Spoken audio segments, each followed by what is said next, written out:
We're starting with Raw, and with day one in the rear view, WWE wasted no time in turning their attention to the Royal Rumble event that'll take place in mere weeks. In a promo, Drew McIntyre admitted to having a hard time letting go of the fact that he didn't beat World Heavyweight Champion Seth Rollins before discussing Damian Priest's botched cash-in. With that being said, it was the name-dropping of CM Punk that set McIntyre's promo sideways, with Punk hitting the ring to address the Scottish Warrior. Blurring the lines, McIntyre referenced Punk's real checkered past and told him that he and the boys in the back have a bet going as to how long it'll take before he crashes and burns this return. McIntyre addressed their previous time together, saying Punk failed him long ago when he needed a leader, and that now McIntyre himself is the leader. The two traded barbs about Punk never having won the Royal Rumble, something McIntyre has done, and Punk said the only person who can stop him accomplishing all of his goals is himself. Punk said that McIntyre, Seth Rollins, and Cody Rhodes can't stop him, and after some more back and forth, McIntyre declared himself for the men's Rumble match. In a moment of potential foreshadowing, Punk said that he'll throw McIntyre out last to win the Rumble before dropping the mic and leaving with an annoyed Drew left in the ring. This was a good segment as McIntyre and Punk have almost no in-ring history, and the fact they've never had a singles match makes this instantly intriguing. McIntyre had an especially strong performance and held his own with one of the most gifted talkers, and there was also a subtle nod to Punk's wife, AJ Lee. Lee used to do a signature pose where she sat on the top turnbuckles across the ropes, which is exactly what Punk did at one point during this segment. There was some confusion that Punk was paying tribute to Andrade, who recently left AEW and is expected to rejoin WWE, but AJ Lee had been doing it before that. In a hilarious video package, R-Truth honored the Judgment Day and revealed that becoming a member had been his childhood dream, a comment that the group did not take kindly. The group were less than pleased with Truth trying to improve their image, and while JD McDonagh appeared to be the most irritated, Damian Priest talked him out of doing anything. A notable observation in the video was Truth holding the 24/7 title, which was retired on November 9th, 2022, when Nikki Cross threw it in a bin, or at least very close to a bin. Truth holds the record for the most 24/7 championship reigns at 54, and this was the first appearance of the title in 426 days. After this video package, McDonagh battled The Miz in a match that had crowd participation and comedy spots, aided by Truth and Dominic Mysterio being at ringside. The Miz being associated with Truth is a surefire way to make the crowd cheer him, and what could have been a 5-minute match in one segment ended up lasting through a commercial break. This wasn't a standout match, but it was passable filler that helped continue the Truth Judgment Day story, and thanks to some help, intentional or not, Miz hit the skull-crushing finale for the win. Later on in the show, WWE announced that the A-lister would team up with Truth to take on Damian Priest and Finn Balor next Monday, and we'll have to see where Truth's loyalties lie. Royal Rumble news now, as the show always features a handful of surprises, and what does WWE have in store for what is arguably their most exciting night of the year? As always, there's been plenty of speculation about surprise entrants, and PW Insider have dropped some notes as to who fans can expect to see in the Rumble matches. As for the men's match, fans can expect to see Sean Waltman in the bout in his first WWE match since a 10-man tag match on Raw back in 2002. Last week, there were talks at the Performance Center suggesting Waltman's presence in Florida over the Rumble weekend, and Waltman told a fan maybe when asked on Twitter about competing. Fans can also expect the return of Naomi as part of the Women's Rumble match, as the reigning Knockouts champion is expected to conclude her time with TNA at the post-Hard to Kill tapings. Sources within WWE have stated that the expectation is she'll return to WWE when she can, but she's not the only name to expect in the women's match. Liv Morgan is also in the mix, with talks of her comeback from injury circulating, as it was back in November that there were talks of her returning soon from her shoulder injury. While Morgan was recently arrested for marijuana possession, there is little to no heat on her from management, and it's been said that her legal issue has not changed plans for her. Of course, until somebody appears on TV, these reports should be taken with a pinch of salt, but don't be surprised to see these three appear later this month at the Royal Rumble. The upcoming event will also see the undisputed WWE Universal Champion Roman Reigns in action, and the odds have been stacked against the Tribal Chief like never before. Reigns will defend his title against Randy Orton, LA Knight, and AJ Styles in a four-way at the Rumble, but this wasn't what WWE originally had planned. On Wrestling Observer Radio, Dave Meltzer stated that WWE's original plan was for Orton to go one-on-one with the Tribal Chief in a match that Reigns would win. That plan changed as WWE didn't want Orton to lose to Reigns so early into his return and believe a fully fledged singles feud between the two is money and can happen at a later date. Orton is still part of the match, but odds are he won't be taking the pinfall in this four-way. And who do you expect to see leave Tropicana Field as the undisputed WWE Universal Champion? At the Royal Rumble, Roman Reigns will defend his undisputed WWE Universal Championship, while Kevin Owens will challenge for the US title, and both men are set to join an elite club. When these matches finish, Reigns and Owens will have competed in a total of 7 title matches at the Rumble event, joining a club featuring some of wrestling's top names. Triple H and Brock Lesnar are in this club, as is The Miz if you include kickoff events, and soon Owens and the Tribal Chief will join this elite group of those fighting for championship gold. As we reported yesterday, Matt Striker made comments about Matt Riddle during an MLW show, which sparked a backlash among fans, which led to an apology from the commentator. He said, "I've given this a lot of thought, could not sleep, my critics are right, I was wrong, tone deaf, trying to use the guise of art or character portrayal as self-preservation. Thank you to those that shone light on this. It's now on me to stand in that light, I will be better." Now though, Striker has deleted this apology, and as of this writing, it is unknown why exactly he's deleted this post. It's unfair to say whether he was advised that such a post may be an admission of guilt in some way. At this time, Matt Striker is not saying much on the subject. We'll keep our eye on Matt Striker and everyone else in the pro wrestling world for any news. You never know what'll break next, but expect the breaking news to be covered right here.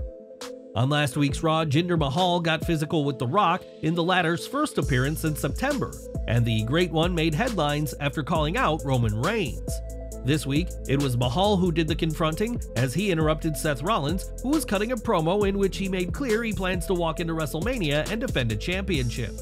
That's something Rollins has never done, and when Seth asked who fans want to see him face, the response was clear, CM Punk, but Rollins said that'll only happen in Punk's dreams. Mahal then came out and spoke about how people have been overlooking him, and while Rollins dared him to take a shot, Mahal refused, but later blindsided the champion. This led to a brawl, and a World Heavyweight title match was announced for next week's Raw between the two. Will Mahal be the one to dethrone Seth, or will Rollins' title reign continue? Let us know in the comments down below. Cody Rhodes and Shinsuke Nakamura met for another match this week, but after a backstage fight earlier in the night, Rhodes convinced management to make this a street fight. With entrances included, this made up more than the last half hour of the show, giving the pair plenty of time to tell a story with weapons and violence. Nakamura pretending he was riding a broom for a second was funny, and we're sure he'd be a Ravenclaw, but the Japanese star was ready to hurt someone as well as have fun. The look on Rhodes' face after a stiff kick from Nakamura to the chest was the perfect sell job, as Rhodes looked like every bit of wind had been knocked out of him. A timekeeper took the mist from Nakamura directly into his face, and with Nakamura in much closer proximity than most people would be, every single drop hit him. On Twitter, Brandy Rhodes revealed that the timekeeper happened to be Cody's cousin, and this was a huge part of the match and was arguably the difference maker as Rhodes was able to fight back. Rhodes and Nakamura have great in-ring chemistry as opponents, and while street fights always feel different from normal matches, this one had an extra special change of pace. Rhodes hit a pedigree, which saw Nakamura land on his own knee instead of extending his legs behind him, and while it looked weird, it looked like he blocked the impact, which made sense as he kicked out. The first 15 minutes of the match was a relatively standard street fight, but it got more exciting as it went on, with the mist, chairs, tables, and kendo sticks all being used. After putting Nakamura through a table, Rhodes hit his finisher for the pin and the win in what has felt like the biggest win for Cody in quite some time. Tommaso Ciampa faced Finn Balor in Raw's opening match with a shot at the tag titles on the line, and both Johnny Gargano and Damian Priest were at ringside. With two guys known for work rate and athleticism, this was never going to be anything less than a good performance, and they followed a standard formula of the heel having the upper hand. As they got closer to the finish, they began to trade control more frequently, and with a fight breaking out outside the ring, Ciampa went out to help his friend and tag team partner. As Balor was about to suplex Ciampa back into the ring, Gargano pulled his foot and allowed Ciampa to fall on top of him for the win and a shot at the tag titles. Kofi Kingston and Ludwig Kaiser walked into their singles match on Raw with some shared history, and thanks to getting hurt last week, Giovanni Vinci was nowhere to be seen. Commentators said that Vinci will be out for a few weeks, giving Kaiser a reason to get some revenge on Kofi, and the German used his heightened power to full effect in the match. Kingston fired back with a series of chest chops, but one couldn't shake the feeling that Kaiser was being extra vicious with his moves and trash-talking in the match. The match ended up going to a double countout when Kaiser stopped Kingston from breaking the ref's count so he could continue beating on him, and would throw an announcer's chair at Kofi.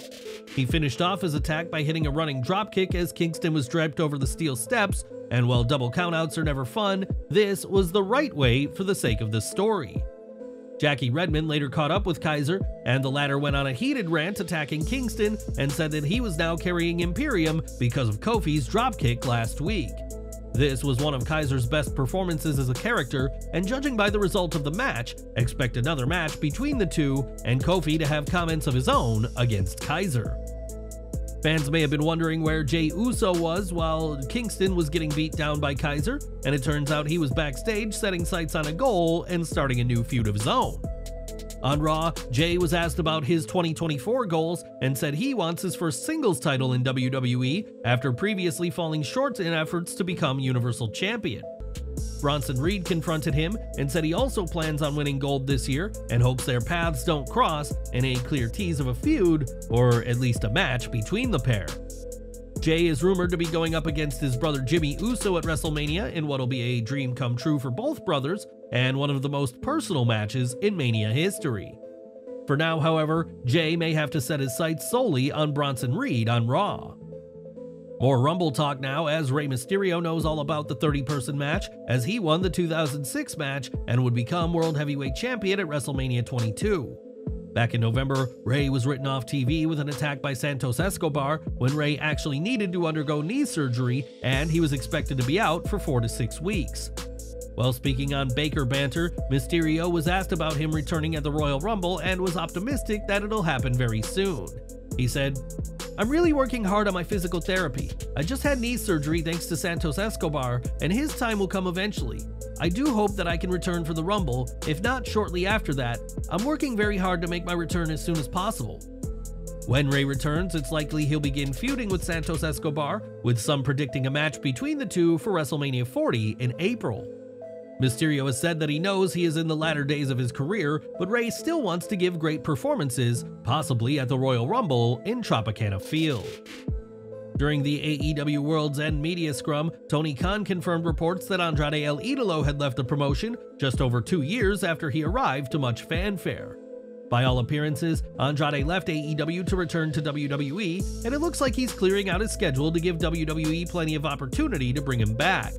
After debuting for GCW at their Highest in the Room 2 event on December 9th, Andrade was set to compete at GCW No Compadre on January 12th, but that's no longer the case. In a statement, it was announced that due to circumstances out of GCW's control, Andrade won't be competing at the event and has been replaced by Lio Rush in the match against Jonathan Gresham. The reason for Andrade El Idolo's removal from the event was not revealed, but many assume this is all part of the process before his WWE return. As of this writing, his contractual situation is unclear, but he might already have re-signed with WWE, so don't be surprised if we see the former NXT champion back as soon as this month. On last week's Raw, Becky Lynch was busted open with a punch to the face from Nia Jax, and while this isn't the first time, the move played a direct role in Jax winning their first singles encounter. In a great promo this week, Lynch said she'd pick herself back up and was still standing, and declared herself for the Women's Royal Rumble match. While stars like Lynch and Bianca Belair will be favorites to become the first ever 2-time Women's Rumble winners, there are also big names like Bayley who could be in the running for a win. This could be one of the most interesting Women's Rumble matches we've seen in years, and with the praise these matches often get, that's a huge claim for the upcoming match. Will Becky Lynch become a 2-time Rumble winner? Let us know your thoughts in the comments below. Few women have dominated Raw quite like Rhea Ripley, and while she's been criticized for her lack of title defenses, the reactions she receives makes clear she's WWE's top female. This week on Raw, she confronted another woman that many are considering a favorite in the Women's Rumble match, that being Nia Jax. On the show, Michael Cole interviewed Jax following her dominant win over Lynch last week, and the Irresistible Force said that she should be in the front running for a title shot. Instead, Jax will be part of the Women's Royal Rumble match as a favorite to win, but this promo was interrupted by Ripley, who earned a massive ovation. Jax made it clear that she plans on winning the Rumble and will choose to challenge Ripley, but the pair stopped short of getting physical during this segment. Rhea said that she wasn't Becky Lynch and showed no fear towards Nia Jax, and it'll be interesting to see how things will play out on January 27th. Will Nia Jax win the Rumble, or will someone like Becky Lynch or Bianca Belair become the first two-time women's winner? Perhaps it's someone else entirely? Give your predictions down below. In championship action, Kayden Carter and Katana Chance defeated Chelsea Green and Piper Niven to retain the women's tag titles in an enjoyable match with 4 talented women. In a battle of beef, Ivar defeated Otis to continue his impressive singles run, and while it isn't as impressive as Ivar's matches with Bronson Reed, this match had some unforgettable spots. So that was Raw, and what did you make of the show and the build to the Royal Rumble? Let us know down below. On the first AEW Dynamite of 2024, Deonna Purrazzo made her debut and confronted Mariah May, and made it clear she's also coming for Toni Storm. Prior to her debut, there had been talks of the Virtuosa returning to WWE, where she would have been a much bigger star than her previous run with the company. On his Backstage Report podcast, Sean Ross Sapp spoke about Purrazzo's arrival in AEW, and while WWE was in the game, they waited too long to get the ball rolling. She won on that one. She had a major debut and she had the fans chanting her name. There was some interest from WWE, I don't know to what degree, but I was told that all of their free agent talks would be tabled until after the new year, and it became abundantly clear that she didn't want to wait that long. She signed with AEW, and that's kind of where she wanted to head anyway. It'll be interesting to see what Purrazzo does in AEW, as the handling of the women has often been criticized, with many hoping she'll be treated as a top star in the company. A former Knockouts champion, Purrazzo brings a lot to AEW, who could soon be signing Mercedes Moné, as 2024 is shaping up to be a big year for the women of AEW. When WWE released Dolph Ziggler in September of last year, fans were shocked to see the former world champion be cut in a move that ended his 19 years under contract. While Ziggler wasn't being treated as the star he once was, fans naturally assumed he would be a WWE lifer. But one name who wasn't surprised by the call was Nick Nemeth. Speaking on Busted Open Radio, Nemeth reflected on WWE's decision to release him and why he expected to be let go eventually. He said, "I was prepared. For the last 6, 8, 10 months going, at some point I have to make a change here. As you get ready to go and you see you don't have a chance to be in a pay-per-view match and steal the show. You don't have a chance to have a 6-minute match to steal the show. You have a match and it's 3 minutes and you don't get an entrance and everyone knows who's winning. Can I find a way to have that work?" Once that started happening, even a couple of years ago when Bobby Roode and I were tagging, I was thinking, at some point I have to be ready to go. Will my shape and stamina still be there? I've been preparing so long and getting things ready to go, it wasn't, what do I do now? I'm free. I was planning for half of this entire last contract going, I know at some point I'm being paid way too much to sit at home, so I'm gonna have to get out of here. I always wanted to be ready to go, just in case they said, I know you've been doing 90-second matches, can you do 30 minutes with The Undertaker? You're damn right I can. Nemeth later stated that he was ready to go, and had even sent emails to the boss in his final months, stating that he had to move on, and hoped WWE would agree. For 10 months or so, Nemeth sat there thinking, here it comes, before being released, and said that while the 90-day non-compete clause broke my heart, it allowed him time for extra workouts. In 19 years under contract, Dolph Ziggler's final match was a double countout draw to JD McDonagh on a May 2023 Raw, and what do you hope is next for Nick Nemeth? Sound off below. When AEW launched and partnered with TNT and TBS, many saw similarities between the new company and WCW, which infamously went under in early 2001. Fighting back against the comparisons, Tony Khan has made it clear that AEW isn't going to make the same mistakes as WCW did, in a comment that hasn't sat right with Eric Bischoff. Speaking on a Q&A edition of his 83 Weeks podcast, Bischoff was asked about the comment and didn't hold back against Khan and AEW. He said, "That comment offended me a little bit. Like, why would he say that? What pissed me off, and largely is responsible for me losing respect for Tony, that's why I started being honest with my critiques. I kept my mouth shut until I lost respect for him, and then I got no reason to keep my mouth shut. It's just the way my mind works. It's just the way I am, motherfucker." But when Tony Khan said, "If Ted Turner knew 1% of what I knew about pro wrestling, maybe WCW would still be around," that comment was so disrespectful, stupid, because Tony didn't have any idea what happened to WCW inside Turner. The only thing Tony Khan knows about WCW is what he read in dirt sheets. For that punk ass to come out and take a shot at Turner while his ass has a show on Turner Broadcasting was so disrespectful to Ted that I lost all respect for him. Once I lose respect for somebody, I'm not as inhibited about my opinion. Bischoff has a handful of AEW appearances to his name, but as his criticisms of the company have grown, he's stopped being brought in for segments and events. We'll have to see what Eric Bischoff says about AEW next, because odds are he'll have something to say about Tony Khan's business, which he is confident is making plenty of mistakes.